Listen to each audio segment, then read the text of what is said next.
Hey, everybody. Your link to watch Back live if you to want. the collective. We have another awesome show for you today.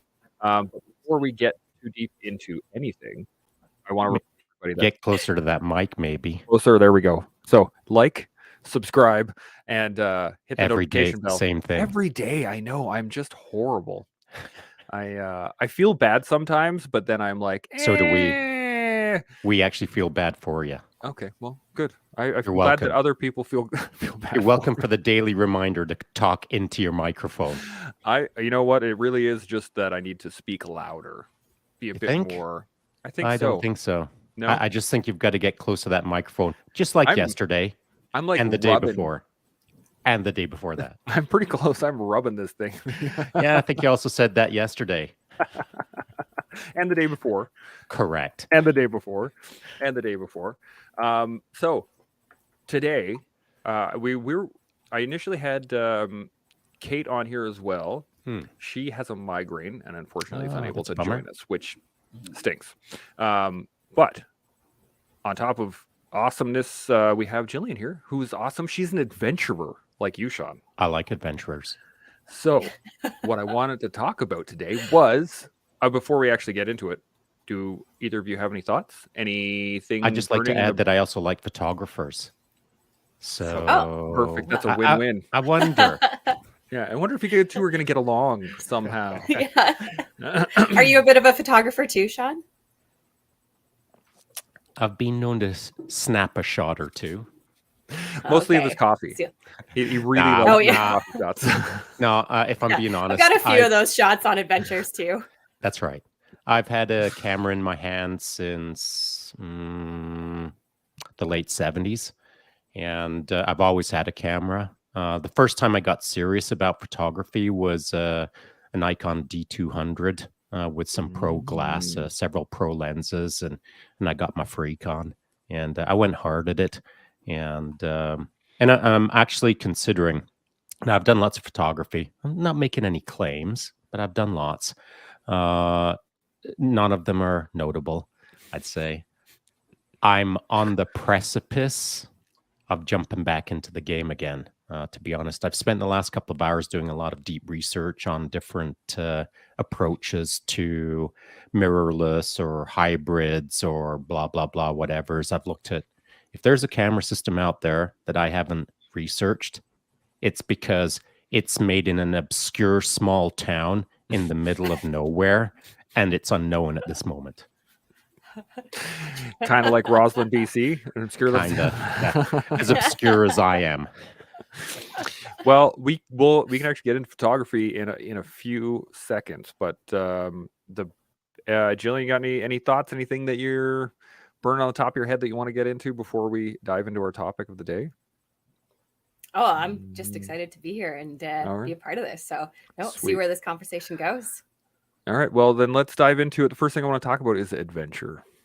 This is one of the big things. And I was thinking about this and I realized that, perhaps the definition of adventure to each person is going to be a little different. I mean, there is the Oxford Dictionary definition of what adventure is. But what I wanted to actually specifically ask is, what do you consider an adventure? So, Jillian, I'm going to put you up first. What is your idea of an adventure? So I've had this conversation before about the difference between an adventure and an expedition, things like that. And Ryan, my fiance, is sitting over here, and he started laughing because we have had this freaking debate a Ryan. few times. I tell you, that guy. But and I have a puppy on my lap that's biting me. So if I get distracted a little bit, I'm sorry. But I've kind of viewed the difference as like an expedition is something that's potentially brand new to everyone in some way, or maybe you haven't done any research on and you're learning it completely wholeheartedly new. And then adventure, maybe you've done your research and you know what's coming and maybe what's going to be expected, but it's still something new. But I'm not really, that's such a hard one because so many things could be considered an adventure. Like, having a fiance and a new puppy, it's kind of an adventure. dealing with a Oh, new we're puppy all in the around. adventure right now. We're in it right now. Yeah. Oh, do We're you guys have new adventuring puppies with too? you Yeah. No, we're living live. Yeah, live right now. Yeah. Well, let's Yeah. Shaun. I'd like to throw this out just to Yeah. start the conversation, perhaps, and it is the important distinction between an adventure and being an adventurer. Because you can go out and adventure, that doesn't make you an adventurer, and you Yeah. can also be an adventurer, but not be adventuring. And so, let's just start there. Okay. I like So that. break it down for us then. What would make someone an adventurer versus going on an adventure? Well, that's a good question. I think I got lots of them. I think I'd like to establish this, that you can be born an adventurer and not know you are until you adventure. Mm. And I think you can be born not an adventurer, and through enough adventure, you can become an adventurer. And so you're not predisposed to become it, and it's not mutually exclusive. You can't be denied it. So if you want to be an adventurer, it requires adventure. And no one has to say, I can't adventure or I can't become an adventurer. But what it does require is work. And so the difference between an adventure and an adventurer and someone who sits at home and reads an adventurous book is completely different. One is the thoughtful idea of maybe one day I'll go on an adventure. And the other end of the spectrum is I have no idea what I'm going to do today, but let's get in the mix and see where it goes. Kind of like what Jillian's doing right now. She's on a little adventure because she's Absolutely. got an adventurous spirit, no doubt. She has probably adventured enough that even though she doesn't know what's going on in the next few minutes, she's going to manage it because she's got an adventurous spirit. That's my thoughts on the matter. I agree. Any thoughts, Jillian? I wholeheartedly agree with you on that. I definitely think people can be born, or a lot of people are born with that adventurous spirit. And I think maybe everyone is. And I think when we're kids, we're all adventurers because we're all discovering life and everything in those moments. And then I think maybe many of us grow out of being adventurers because of going to school, and it's basically raised out of us, become adults. And then some of us still have that, like the people that are in their 90s and they say they're still a kid at heart. I think that's the adventurous part. I think it's that childlike spirit that's still living, and we keep that alive because every child is an adventurer. I think they're all looking at things in a new way and a new light. So maybe Right, that's until they're not. more so more so everybody is born an adventurer until they grow out of it. And so some of us don't. Do you think they grow out of it, or do you think it gets stripped out of them? Ooh. Yeah, That's a good question. I think that's definitely it. I tell everybody that it's our natural instinct to be curious, to explore. If you look like cavemen and everything, they were always moving, they were always doing new things, they were always creating. That's why they were the greatest inventors, even though they were technically the dumbest form of us. Sorry for my wording, but the least smart version of humans had the most amazing creations because they were always adventuring and trying new things and curious and discovering. I totally think it's something that is taken out of us through society and through the education system. And we're told we have to go to school and go to university and have the same lifestyle as everyone else. So it's kind of taught out of us to not go and explore. We're not inspired or motivated to go and try all these different things. It's try one thing and hopefully stick at it for 25 years so that you have a pension and that you can retire and you at some point have kids and have gotten married and done the whole normal thing. It's not promoted to go and create the wheel. That's a good point. Yep. And do you think perhaps that the idea of the adventure itself is the seeking of newness? Do you think it has to do with that? Like, because you can get, if you were to climb the same mountain over and over and over again, that wouldn't really be an adventure. But if you were to climb a new mountain, I think that would be an adventure. Does that make sense? Does that sound about right? Is that what we're seeing? Yeah, I got a thought on that. And so I climb the same mountain damn near every day, Mm-hmm. just over there. And I climb it on my mountain bike. Doesn't matter what time of year it is. I'm on one of my mountain bikes doing that mountain thing. Mm-hmm. And every single day is an adventure. I know that mountain better than most, maybe anyone.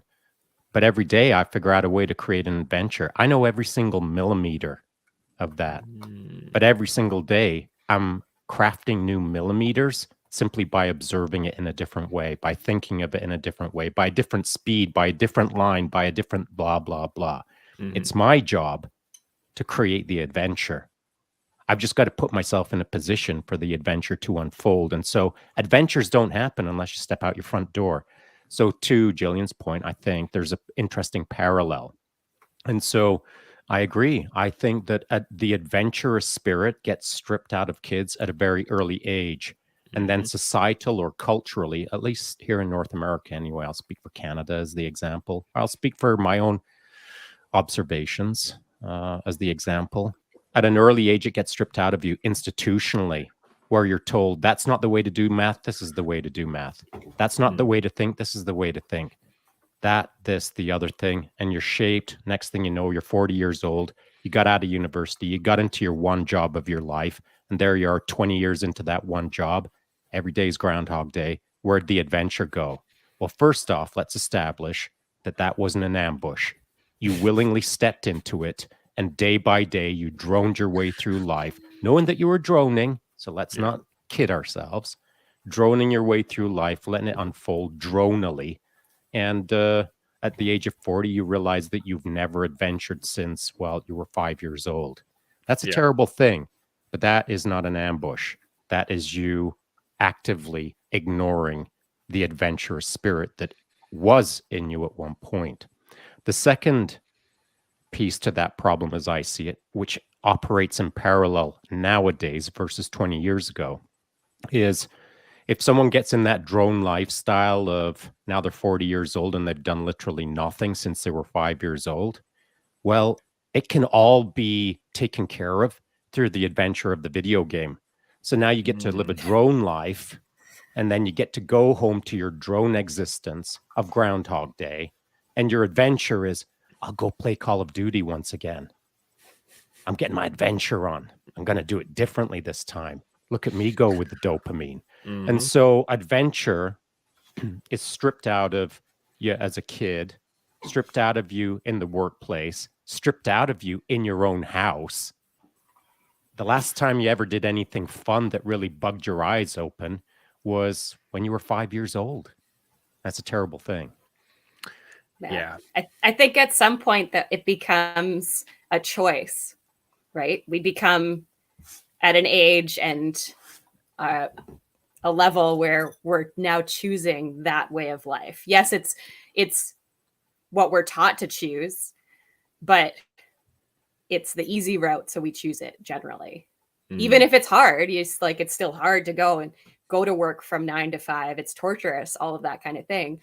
But it's technically the easy route because it's safe, because again, that adventurous side has been taught to not go for hard things outside of norm. And that's really outside because it's not taught to us at all. Unless you have a family, like for myself, I had parents and grandparents, everyone who is very adventurous. And so I had that in my life, my entire life. Even when I was in school, it was still every weekend we would go out to our cottage, our family cottage on a little island in northwestern Ontario, and you're immersed in adventure. And there wasn't the TV had 2 channels on it. One was the Kenora network and the other one was CBC. You had TV? So you're either right. But that was like you only were allowed to watch it like in the evening at dinner when the news was on, or grandma and grandpa had tennis on, or curling. That was all you got to watch. And then Sundays there was the CBC special and you got to watch a movie. That was it. And then on rainy days you'd maybe get to play cribbage with the great grandpa or whatever, but it was it was always an adventure for my whole life. So I never grew out of it. So that's part of why I'm still have that. Totally, because my parents and family completely supported it. And then they supported my drive to create that as a lifestyle for the rest of my life, even though they saw that it was going to be difficult too, because it meant that I wasn't going to have a consistent paycheck, and who knew where I was going to be living next or what I was going to be doing. And I was probably going to put myself in some dangerous situations, but they still supported that adventurous side. And some of it I know is because they didn't have that. Again, they were always supported. My grandparents too were very supportive in adventure. This family cottage has been in our family for like 6 generations. So Wow. it's one of those things that our whole family has that spirit and has been passed down of being outdoors and continuing to showcase that to our kids and the next generation of our family. And they still went and did the 9-to-5 jobs. So I think they're seeing now that they're older and they got to be young and go and do all these things with us, but they didn't do what they wanted. My dad always wanted to have a yacht club or a marina, and he never did it because he became an accountant and did all the family things and wanted to make sure his family had a good life and that kind of thing. That's a razor's edge. That's a hard line to pass. And I've heard this as a parent many times, is like, oh, I don't want my kids to go through the same pain that I did. And then you start to think about that struggle itself. That struggle is what taught me how to do the things that I do right now. So do we want your kids to go through struggle? Yes.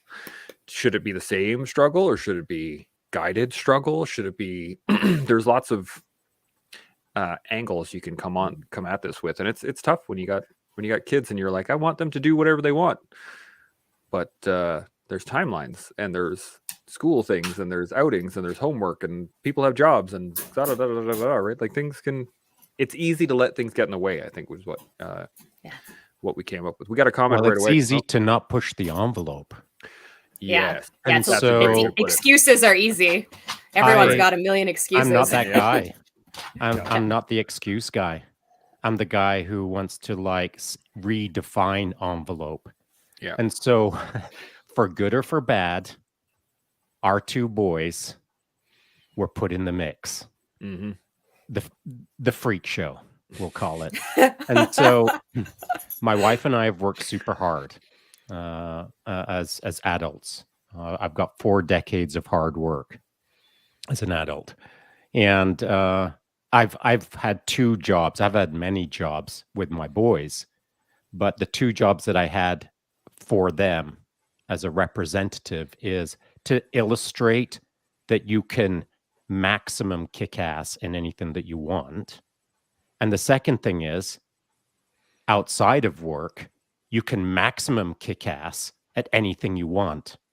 And so, by way of example, and I'm not saying our boys had a traditional upbringing or a standard issue set of parents or whatever the case is, but my boys think it's totally normal to do 30, 24-hour solos. They just don't know any different. That's what dad has done. This is what dad has done. That's just what dad does. So they're used to that. Contextually, I don't think they understand, based on they just haven't been exposed to enough of the world as adults yet to contextualize that the immediate surrounding, their family is not typical. And so they were raised in a non-typical environment, we'll call it, where they were exposed to a little bit of the freak show.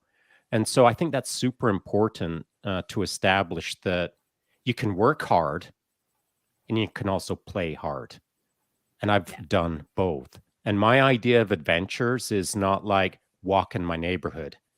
My idea of an adventure is heading out the door and scratching my head as to, I wonder when I'll be back. And I wonder what I'll do. I guess I'll know at the end of today, or at the end of this month, or at the end of this year.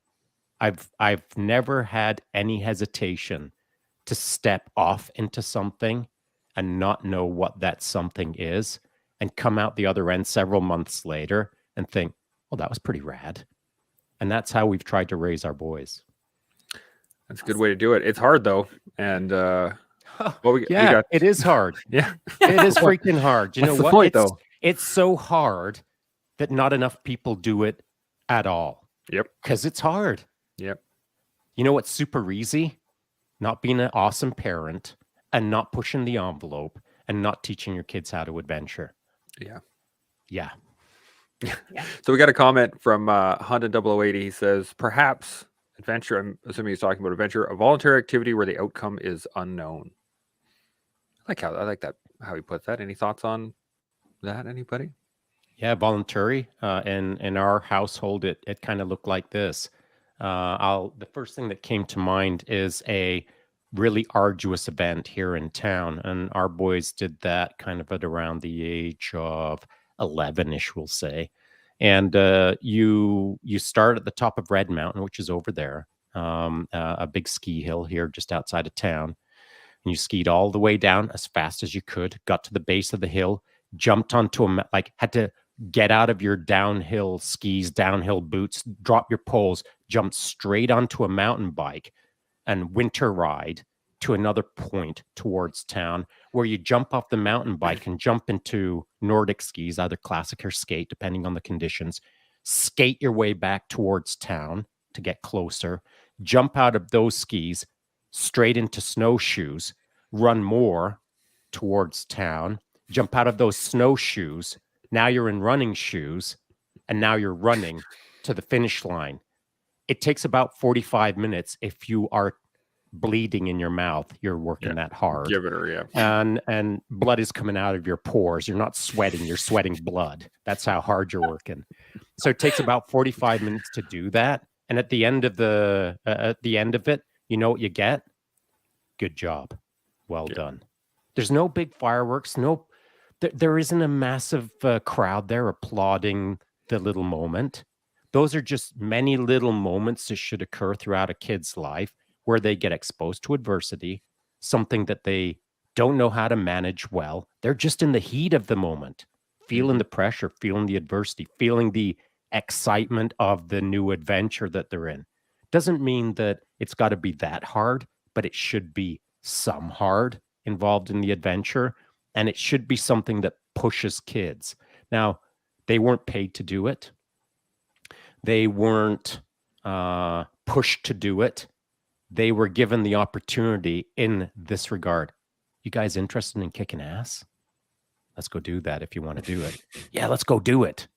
And that's just the way it is. There should never be a day that there's zero conversation about what the day's about. I mean, don't wake up and go to sleep and not have a discussion about what today was. And so that's kind of how we try to run the program around here. I like it. I like it a lot. That's awesome. Jillian, you've been on a number of adventures, right? You've been up and down the river system in your canoe. What do you think or it was the kayak, right? Not the canoe? Kayak? I've done a little, both, basically everything? anything, related to water. Okay. So the one question I wanted to ask you was, what do you think the biggest lesson is that you've learned from your adventures, from all of those trips? I know, boil it down and all of the stuff into one soundbite. Go. But no pressure. But no pressure. Yeah. So there's one thing that I definitely say, and it kind of goes along with a bunch of things that Shaun was saying, is I tell people that it bothers me that a lot of explorers and adventurers, they say they're just normal people doing extraordinary things. And it bothers me because the ordinary part, sure, say that if you want, but it's making it out like what they did is insurmountable to everyone. There's something so hard to reach with it that it makes it so that people, the average person who this person claims to be, doesn't look at it as a thing that they can go and do. Whereas we should be looking at it as we're the extraordinary part because we've figured out something inside of us that tells that we're telling ourselves we can do that. That mountain is there. Any of us can go up that mountain. Blind veterans have paddled the Colorado River because they told themselves they could, and they went and did it. So it's not the feat itself that's so extraordinary. The rivers are all there for anybody to paddle. The mountains are there for anybody to climb or mountain bike, whatever it may be. But I like to think that it's the person themselves. We need to start giving ourselves more credit. And it's not an ego thing. It's the fact that we've harnessed whatever it is inside of us, that adventurer or that passion, whatever we use as fuel to motivate ourselves. That's the extraordinary part. I agree with that. And there is another follow-on to that, 100% gold star response, without a doubt. The only reason I'm going to add anything to it is because I think there's another piece to it that is critical that doesn't get it talked about enough. Jillian, you're 100% right. And your responsibility as an adventurer is to encourage others to adventure. And so I'll use the case example of there's never a day ever in my life that I've walked into a coffee shop and not scanned it, and the person standing next to me, if they look at me the right way, by the end of that lineup, I'm going to be having them doing something crazy. And I don't know what that is. I don't care what that is. Within a couple of minutes, I'll be encouraging them to, oh, you skateboard. That's cool. Have you ever thought about how long you can skateboard? Oh, you haven't? I wonder if you could do it for 4 hours in a row, like to the town next door. That'd be kind of fun. Anyway, excuse me. I'm going to grab my coffee and I'm out of here. I'm always looking for ways, not to push a button. I'm looking for ways to plant a seed in someone's mind who has never considered, I don't want to call it maximum effort, but has never considered how to move beyond their own self-constructed or the construct of their mind on what they are or aren't capable of. And so, Shaun is every mom's nightmare. That is the truth. My poor mom. That's exact. That I was just gonna say that same thing. Everyone says, "Jill, your poor mother," all the time. Oh man. Yeah. Poor everyone, by the way. My poor wife, my poor kids, my poor anyone who's involved with me. I mean, I'm a handful, but I think you've got to be a handful in order to. I don't want to say you've got to be so much or so like not out of control, but you've got to be so like fiery or whatever you want to call it. You've got to be hot enough to warm the people up around you. You've got to be freaky enough for someone to do like, say, what? You did what? That is ridiculous. Yeah, it probably is, pal, but have you ever tried it? And so I am a handful, but hopefully that inspires some people around me to go see what that's about. Like, is that even possible? If I can make someone think that, bam, my day is done. That's a good day. The funny. Go ahead. Oh, the funny part with what you were just saying about the whole, it's our job to inspire people. I feel like to inspire. That's what I put on myself. Really, is it's my job to share my story from everything that I've been through in life that may be able to help somebody else, whether it's leave an abusive relationship or find tools for managing PTSD or whatever it may be, right? To going outdoors and doing adventures. That to me is my job because that's what I have to offer the world. And I can use my images to showcase that however I can and connect it to writing and stories.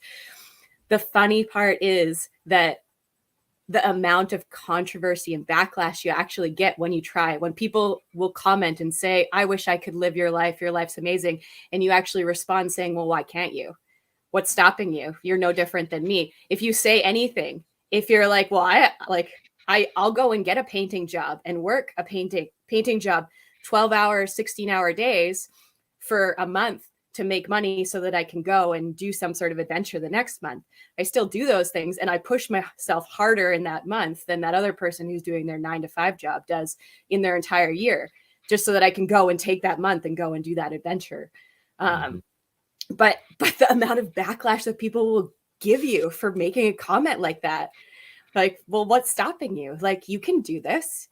Like, it's crazy that, like, it's that, yeah. And if you present certain aspects of an adventure too, that people are like, oh, that's just your ego. I'm like, no, I'm showing you. Are you willing? If you want my life, this is part of it. Like, going out on an adventure is like 10% of my life. The other 90% is trying to get the funds to make that adventure happen, or to then edit the photos or edit the videos and stuff. Do you really want that? You don't realize, like, let me show you this. And is this actually what you want? Can you actually handle that? And people will be like, what are you, like, you some ego driven person? Like, this is the reality, just like of it. Like, this is what you have to be willing to do, sacrifice. Yeah, all of it. It's just funny how people can view it like that because of their own insecurities and fear to actually push themselves to those limits. Yeah, I think that's what it comes back to, is fear, right? A lot of it is fear. There's, well, what if I can't get a job that allows me to pay for this? Or what if I get hurt? What if something bad happens? What if, whatever, right? You can what if all day long. And I think that's where the fear comes in, is that it's, as you know, the comment we had earlier, is that it's, the outcome is unknown. And you just have, okay, cool, let's see what happens. Right? Like, I think that's the fun part in an adventure. And as scared as I was to jump out of a plane, still did it. Right? Like, and I still know that anybody can. I'm not special in the fact that I was scared and still did it. I know lots of people that were at Off Pegasus Jump that they were scared and they still did it, and then they did it again, and then they fell in love with it and they did it again, and they did it. And it becomes, I think it becomes easier to deal with that fear the more you confront it. But for somebody that has never confronted or hasn't confronted that fear since they were a child, it becomes a big struggle at that point. There you go. Winter Storm. I'll just throw this out here and then you can jump in here. It says, I don't think I should do it, so therefore you shouldn't. Yeah. That's a great point. I've heard that. Boy, I'm not living my life that way. No, but I've heard people, I've seen that context in a lot of posts of haters, right? And people say, oh, I could never do that, and therefore you shouldn't, because you're making me feel bad. Because I should, yeah. Go ahead, Jillian. What were you gonna say? Nothing. It was on the tip of my tongue there. Sorry. Oh, it was about fear. Fear. And what I was gonna say was, when we're kids, I think the only fear that we have is the actual fear that we're supposed to have for survival, like pure survival fear. Like, but the rest of it, like jumping out of a plane, a kid might not think twice about, because it's not a natural instinctive fear, because it's not something that we generally do. And so they're living purely off adrenaline. And for a kid, adrenaline is fun. That's dopamines to kids. Mm-hmm. That's what it is. It's a high for them. Whereas for us, as soon as our heart starts racing and our breathing goes anything but normal, we don't consider it adrenaline or excitement. We consider it fear, because that's what we're told it's supposed to be. We view the world so differently, and we're so, we're so just, I don't know, just that fun loving spirit. There's a word that I was trying to think of there that, I get that. I get that out of us all the time. But that's how, you look at kids, they'll go do anything. They don't touch that. It's hot. Well, I'm going to go touch it and see. I want that. I'm curious. I want that adventure. I'm not afraid to do it. Well, you're an adult. You're terrified to go touch it. You've learned at some point, but there's it's just a different view on things, I guess. And they don't have that sort of fear. Do you think it has to do with the fact that we understand the consequences? Because there's as a kid, that for some of it. As a kid, we don't really know, right? I used to go sledding down the steepest hills I could possibly find on the fastest crazy carpets you could imagine. I didn't think about crashing. I didn't think about, it was going to hurt if I tumbled or went to a tree or any of those things. Whatever. It was fun. That the consequences never even entered into my mind in the moment. You're totally right, because fear is always connected to unknown. It's always that side. That's all I think any fear is we're afraid of something. Well, we're not afraid of the dark. We're afraid of the unknown, that whatever we can't see there because it's dark. A snake, most people are afraid of snakes because we don't know if it's going to bite us, if it's poisonous, what it feels like. Most people that are afraid of snakes have never actually held a snake before. That's why they're so scared of it. They have no idea that it's actually a really cool feeling, and the likelihood you're going to get bit is probably not very likely. Like those sorts of things. It's always simply that you're afraid of the unknown. And yeah, I think you're totally bang on, is that because as we develop, we learn excuses and consequences. So we assume, or we make an excuse, and we overthink everything, and we put that unknown, we focus on what we know that could happen. And if you're a pessimist or an optimist, then you're going to view it differently. So if you're an optimist, right, you're going to view that unknown. You're probably going to look at, well, this could be a really, really cool thing holding this snake. It could feel like the best thing in the entire world. Like maybe its tongue will tickle me or something, right? And then I can tell people I held a freaking snake. And then, or yeah, the dark. Oh, well, now I want to go see. Maybe there's owls. Like there could be owls out there. There could be something really cool that I'm going to see. Maybe I'll see all the stars. Maybe the Milky Way will be out. That's how an optimist is going to look at it. And then the pessimists are going to go and look at it as, yeah, well, there could be a bear outside. I can't see it. I don't know. Like who's lurking around the corner? If they're in all black, I'll never know. So there's those like that side of things. So that person in all black in the dark, that's Shaun. He's the one wandering around like a ninja. You should be afraid. Yeah. Speaking of snakes, so it's not that I'm a big snake guy, but when I was a sergeant in 3 PPCLI in the senior NCO shacks, I got a snake. I had a pet snake. What kind? I just got it in my head. It was a ball python. Nice. And the name of the snake, we called him Pete, because Pete Kenward was our commanding officer. And Pete Kenward was awesome, and he could crush the life out of any slacker. So I named the snake Pete, and awesome. and I'm okay with snakes. But the only reason I'm okay with snakes is because I figured maybe I'm not okay with snakes. So I'm going to go figure that out. And I went and got me a snake. And it's not that I'm a snake freak. I'm not. It's just that, in my opinion, if there's something that I don't understand, I'm going to go understand it. If there's something that freaks me out, I'm going to go smash it. If there's something that I've never done before, move aside. I'm going to go do it. Because that's what an adventurer does. And I'm not making any claims to, I've got a label on my shirt that says, Shaun's an adventurer. But I always have been, and I always have, and I always will, because that's who I am. And again, I don't want to put a label on myself, but I run my life a certain way. And that way was part of me. That way was encouraged in me. That way was refined in me. And now I just simply do it.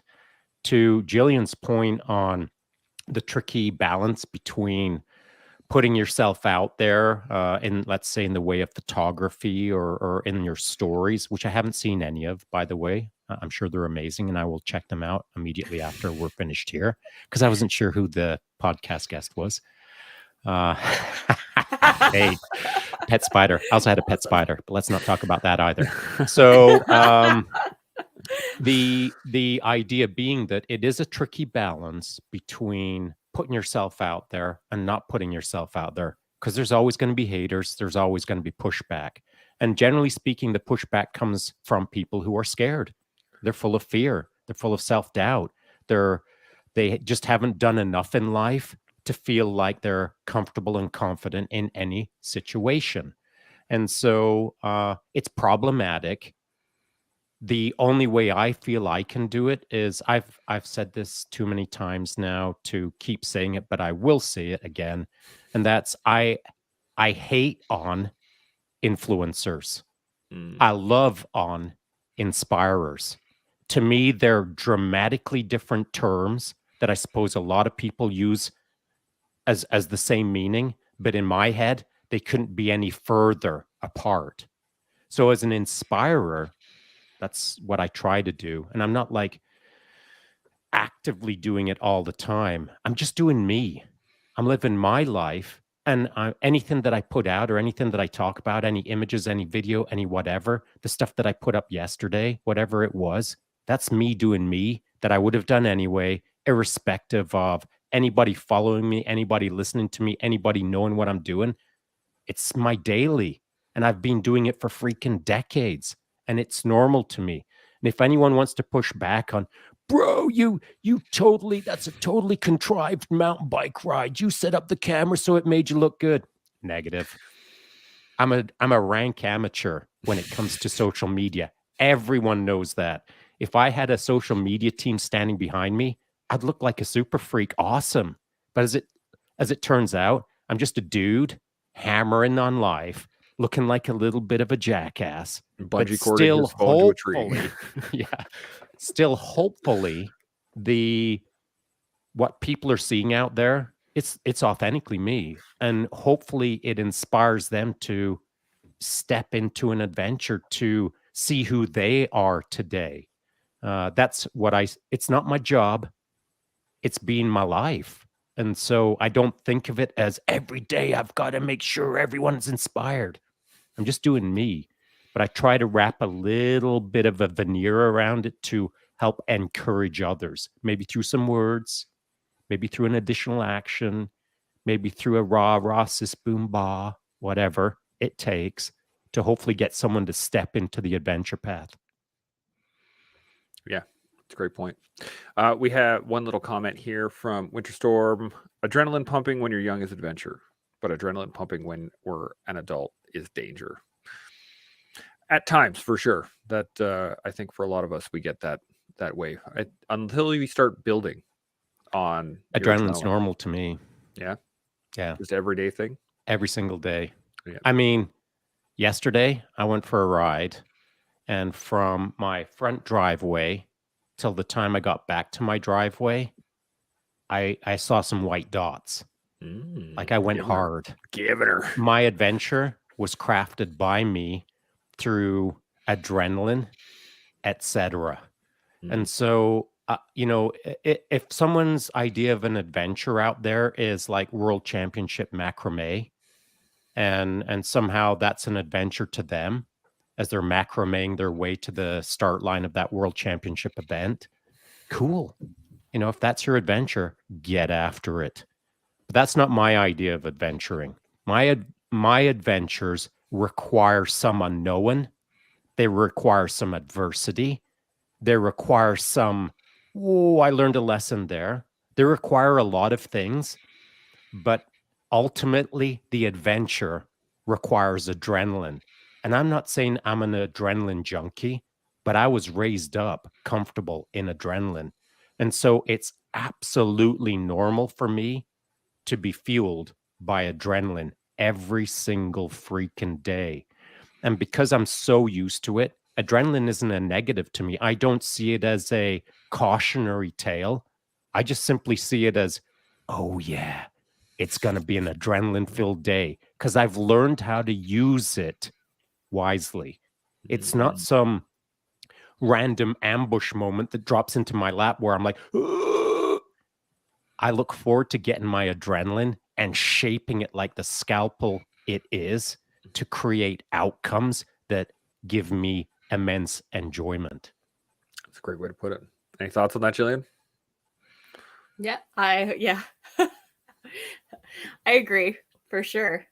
I find when I'm the most feeling stuck is kind of thing, and not necessarily so motivated or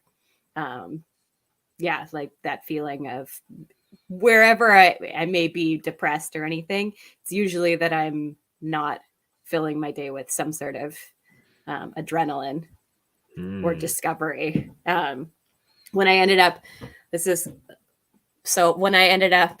leaving a relationship, an abusive relationship for a long time, I had to leave everything and ended up homeless. And while I was there, I was diagnosed with PTSD and I was living in this tent in the woods and didn't have anything essentially. And except for one dog that I had managed to keep, I had to leave my businesses, my home, everything behind, and to escape this.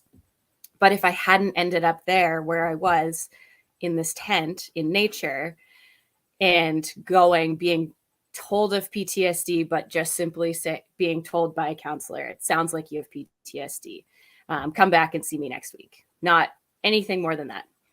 Not even what those letters stood for. And I'm sent back to my tent, and it was going back there, unclipping my dog from the tree and letting her run loose. And all I did was follow her till the end of the day, just followed wherever she was going, and got back to the tent. And I slept a little bit that night for the first time in years.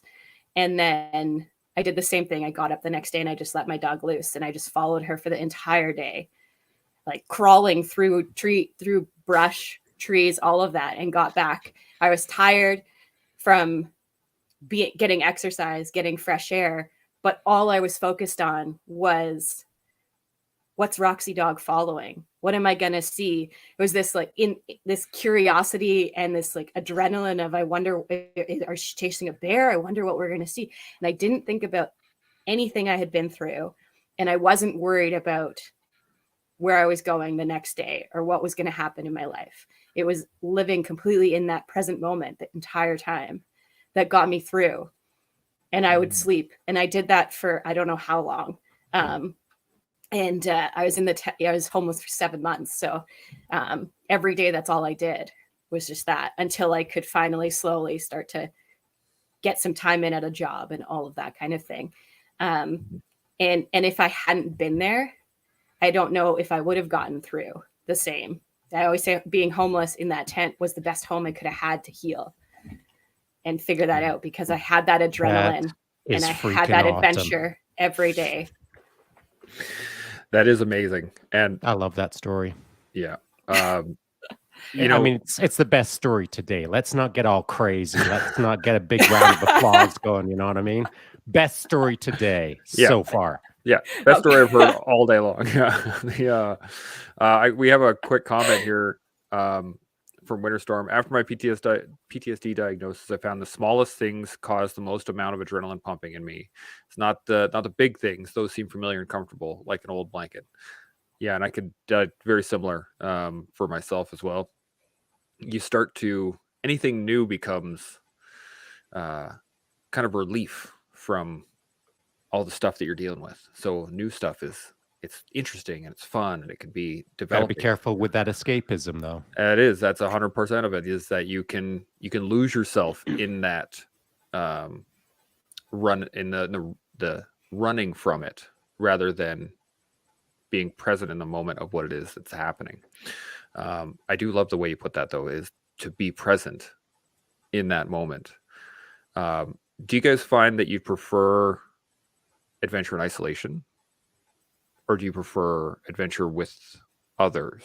For me, I really love going out and doing stuff with people, because I get to engage in the moment with others as well. But I still enjoy an adventure in isolation, like when I go hunting, I'm by myself. But what do you guys think? Do you have a preference one way or the other? Two things. First one on Winter Storm 427, to your point. Agreed. When I was thick into the PTSD, little things bugged me, man. Like, and little things, inconsequential things. Like if someone kind of pushed back at me a little bit on social media, I'd be like, say what? And I'd feel I could feel my jugular starting to pulse. Dum dum. Oh, it's on like Donkey Kong. Yeah. And so that's not great. And there's no need for it. And the only way to manage that, as I saw it at the time, was to recognize that it was happening for no good reason at all, and how to mitigate that in the future. And so, to Jillian's point, I found, as I have my entire life, I found that nature is exceedingly good for me. And it's hard to get your big shaky hand at the clouds going if you're getting Rad Master 9000 out in the bush and trying to figure out how to cross that river without getting wet. Like, you're not thinking about that angry comment that you just got on social media. You're just trying to figure out how to keep your feet dry. That'll be enough to keep you grounded and present in the moment. The moment that you put your foot into that river, all thoughts of the haters will instantly leave your mind. In fact, you may, if you're Chance Burles and you're 6 years old, you might even wait until your brother shows up with a big red wagon. And that's an inside joke. And so, the PTSD is a insidious snake to some degree that can wrap itself around you and start squeezing not the life out of you, but squeeze the enjoyment out of life out of you. It can really corrupt your mind in a way that if you don't pay attention, you can find yourself years later in a place that you didn't need to be. So if you are aware that you've got PTSD, you can't give yourself a hallway pass and sit back and think it's going to take care of itself. You have to engage in it. You have to be aware of it. You have to recognize when you have a reaction. We'll call it a trigger. When you feel your jugular pulsing, when you feel that adrenaline dump for no good reason, all of these things can be mitigated by recognizing this is what happens, not putting yourself in that position perhaps, but more importantly, recalibrate your body, your mind, and your emotions by going out into nature in an adventure that actually creates real adrenaline, real cortisol, real etc. All of the real things that your body needs to respond to in order for it to understand that when I'm out there doing adventures, I feel these things and they're normal. When I'm sitting on my couch doing literally nothing and I'm having these same feelings, it's for no good reason other than I just need to manage them better by creating a left and right of arc, or by creating not quite extreme adventures, but by creating adventures out there where you're going to get your feet wet and have that real-time reaction. That's how you figure out the non-real reactions, in my opinion. And if that doesn't work, I'll throw my ball python at him. Get him, Pete. 100%.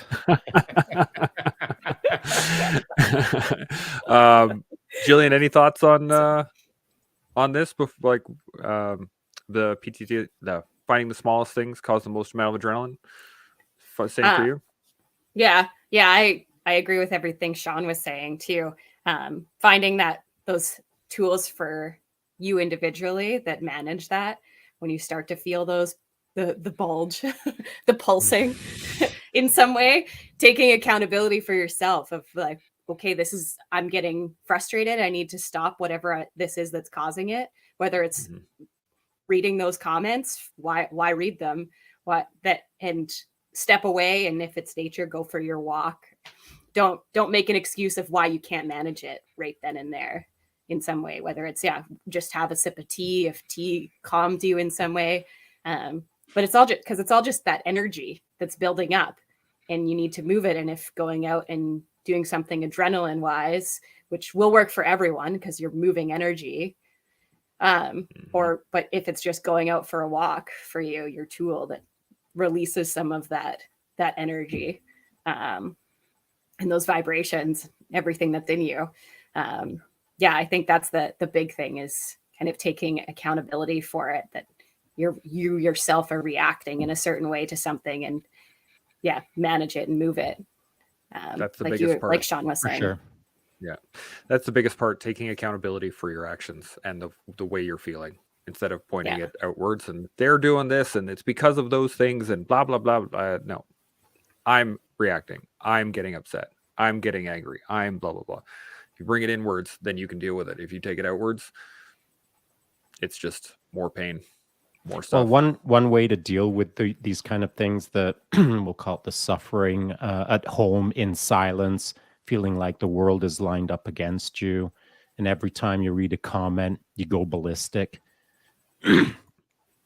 One great way to manage that is to go out and do something super freaking hard. And then when you get back home and you sit on your couch, the catastrophe of that comment that you read several hours ago all of a sudden isn't quite a catastrophe. What was the catastrophe that day is you almost fell off a cliff. And now you have context of what catastrophe means. And so if you're sitting at home getting all super angry about the interwebs and everyone who's they, chances are you haven't done a burpee today. If you want to recalibrate, by the end of today, after you've done 1,000 burpees, hit me up and let me know how dramatic that comment was this morning that put you off.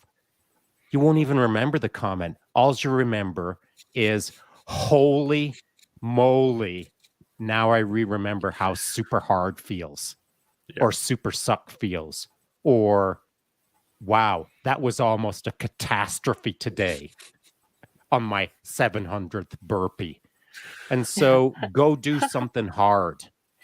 Go do something that really challenges you to contextualize what difficult is. Yeah.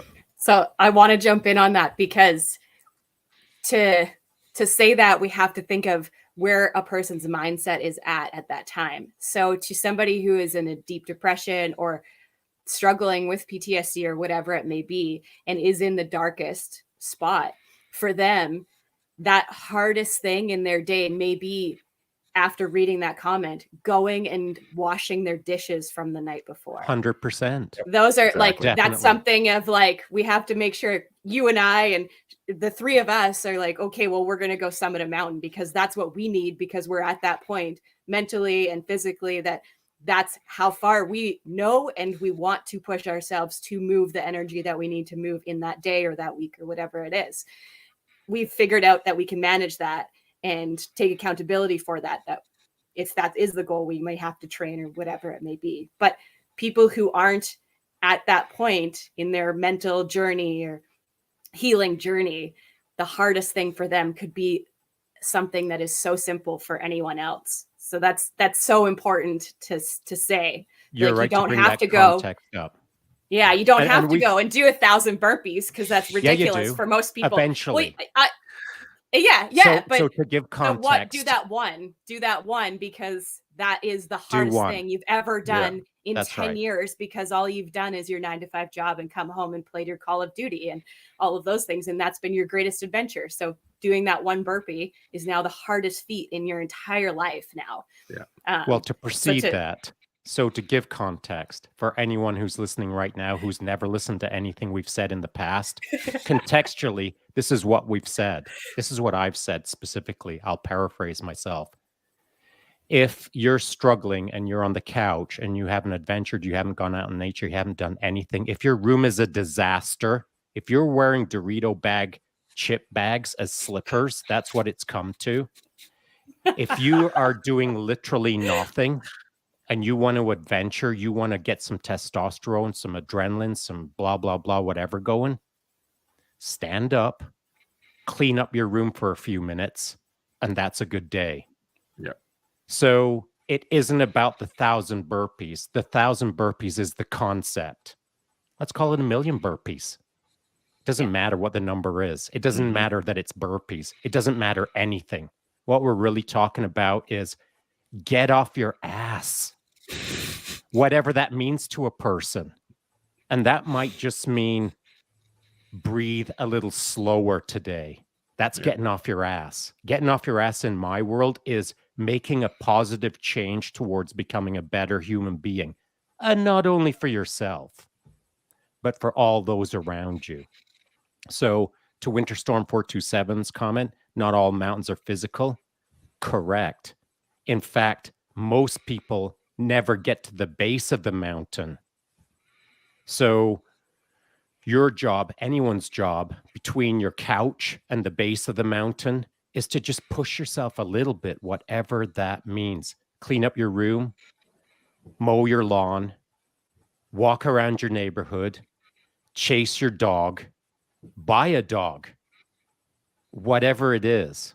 You've got to find a way to change things up from the negative to the positive, from mediocre to awesome, from not adventuring to go chasing adventure. If adventuring to you means seeing what's in the corner of your room underneath that pile of clothes, go adventure. Set your compass to the corner of your room and see how long it takes you to get there and discover the treasure underneath a pile of clothes in your room. Adventure can be all kinds of things, not just 1,000 burpees for sure. Yeah, it is. And, the 1,000 burpees, even that, going, kayaking across the country on the river system, right? Yeah. All these things start with the very first step, right? You have to go, I'm going to ...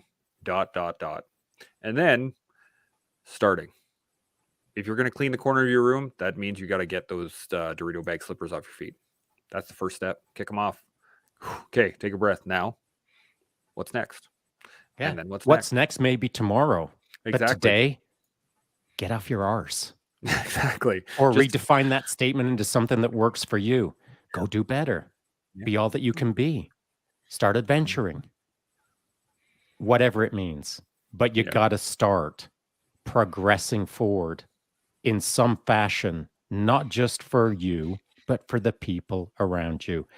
And it's not just for the people around you in the sense of being part of this, the tiny little concentric circle that you've got around you called the team. It's to inspire others that you'll never meet. I mean, this conversation in some way, hopefully, will inspire others to not only clean up their room, walk to the base of the mountain, look up the mountain, and then start walking on it and see where it goes. Maybe to the top, maybe to the middle, maybe around it, maybe not at all.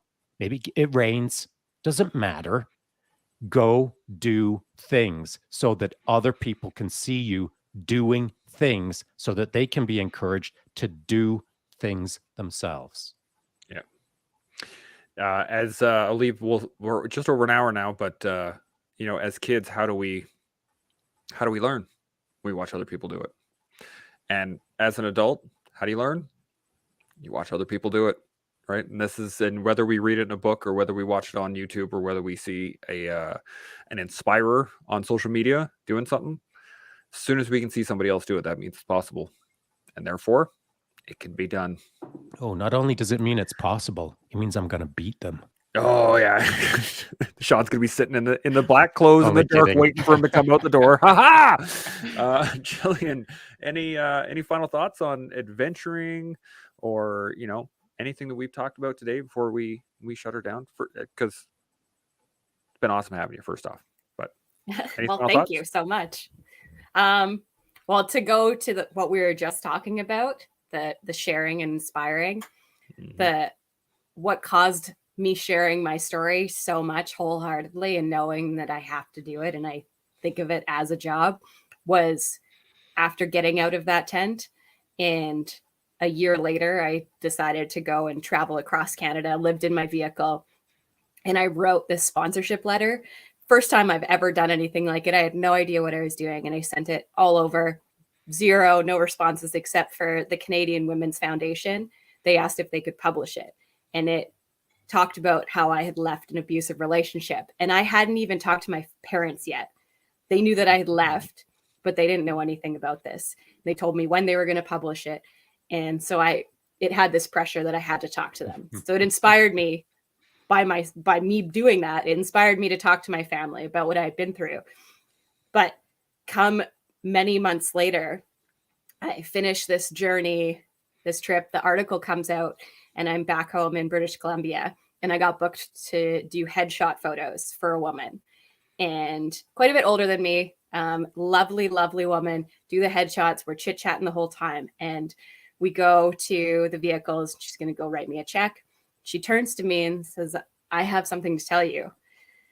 I actually booked this photo shoot because I read your article in the Canadian Women's Foundation, and I saw this young woman, much younger than me, who had all this strength to leave this abusive relationship and leave her whole world behind. And I'm over living in Ontario. This is the woman living in Ontario, and my whole life I've been in this abusive relationship, and I'm much older, and I had never left. And I read your article, and it inspired me to, and motivated me to finally leave Ontario, drive out here, move to this town where you live, book this photo shoot because I had to tell you that. And it was from that moment, which was many years ago, a year after I had left. Like, I don't care if anyone else tells me that I ever helped them in some way or inspired them to do anything in their life. The fact that I know that from sharing my story, tools, whatever it may be, adventures with the world, that it helped one person and inspired one person to make a change in their life. And for her, it was huge. And for me, huge for the world because she's still here and alive, basically. To know that, that's why I know it's my job. And I think it's all of our jobs, if we have a story to tell, and everybody does, to share it. Because you don't know who you're going to reach and who you might save or inspire. Yeah. One person is enough. That's right. Yeah. That's it. But you may just help one more. So why stop? Exactly. Two's pretty good as well. Yeah. Shaun, any final thoughts before we shut her down for the day?